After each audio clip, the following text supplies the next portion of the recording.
केंद्रीय गृह मंत्री अमित शाह ने सोमवार को असम, उत्तर प्रदेश और गुजरात के मुख्यमंत्रियों से बात कर तीनों राज्यों में बाढ़ और भारी बारिश के कारण उपजी स्थिति का जायजा लिया। इसके साथ ही केंद्र की तरफ से हर संभव मदद करने का आश्वासन भी दिया। सूत्रों ने बताया है कि शाह ने असम के मुख्यमंत्री हेमंत बिस्वा शर्मा से टेलीफोन पर बातचीत की और इस दौरान उन्होंने राज्य में बाढ़ की स्थिति के बारे में जानकारी भी ली।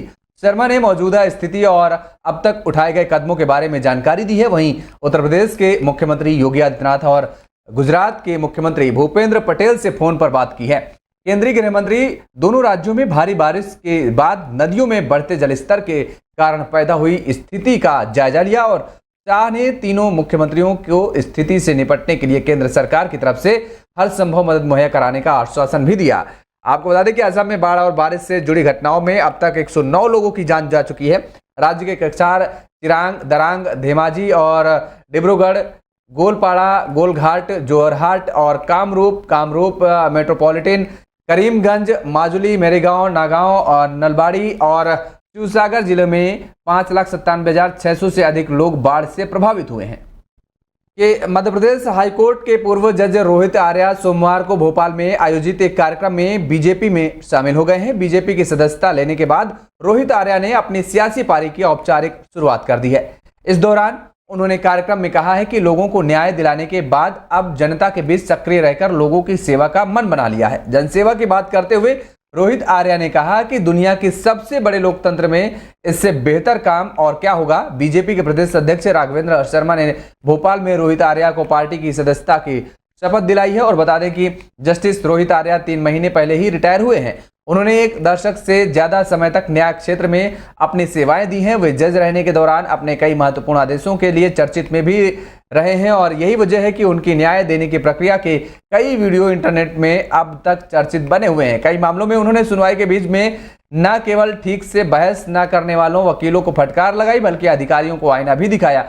आरोपियों के खिलाफ कठोर कानूनी कार्रवाई के दिशा निर्देश भी जारी किए।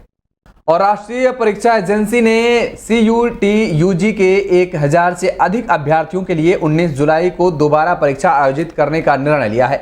ये उम्मीदवार 6 राज्यों से संबंधित हैं। NTA सूत्रों के मुताबिक परीक्षा दोबारा करवाने की एक बड़ी वजह यह भी है कि अभ्यर्थियों को उनके द्वारा चुनी गई भाषा में प्रश्न पत्र न देकर दूसरी भाषा में प्रश्न पत्र दिया गया था और गलत प्रश्न पत्र मिलने से अभ्यर्थियों का समय बर्बाद हुआ। NTA जिन 1000 CUET UG अभ्यर्थियों के लिए पुनः परीक्षा आयोजित कर रहा है उनमें से 250 अभ्यर्थी हजारीबाग के ओएसिस पब्लिक स्कूल के हैं जो नीट UG प्रश्न पत्र के कथित लीक के लिए भी जांच के दायरे में हैं। अधिसूचना के अनुसार CUT UG 2024 परीक्षा के संबंध में भेजी गई शिकायतों के आधार पर प्रभावित उम्मीदवारों के लिए 19 जुलाई को कंप्यूटर आधारित टेस्ट मोड में पुनः परीक्षा आयोजित की जाएगी और रविवार को जारी आधिकारिक अधिसूचना के अनुसार CUT UG 2024 परीक्षा के संबंध में 30 जून 2024 तक अभ्यर्थियों से प्राप्त शिकायतों के बाद 7-9 जुलाई को शाम 5 बजे से पहले के बीच ऑनलाइन भेजी गई शिकायतों की समीक्षा भी की गई है। अधिसूचना में कहा गया है कि इन शिकायतों के आधार पर प्रभावित अभ्यर्थियों के लिए 19 जुलाई 2024 को कंप्यूटर आधारित टेस्ट यानी CBT मोड में दोबारा परीक्षा आयोजित की जाएगी। ट्रेनी IAS अफसर पूजा खेड़कर के बाद एक और अफसर अभिषेक सिंह विवादों में हैं। अभिषेक पर फर्जी सर्टिफिकेट लगाकर विकलांगता कोटे से UPSC में सिलेक्शन के आरोप लग रहे हैं। अभिषेक 2011 बैच के IAS अफसर हैं। हालांकि उन्होंने अक्टूबर 2023 में इस्तीफे दे दिया और दरअसल अभिषेक सिंह ने संघ लोक सेवा आयोग की परीक्षा विकलांग कैटेगरी से पास की थी। उन्होंने लोकोमोटिव डिसऑर्डर यानी खुद को चलने फिरने में अक्षम बताया था। अभिषेक ने अपने एक्टिंग करियर के लिए IAS से इस्तीफा दिया था।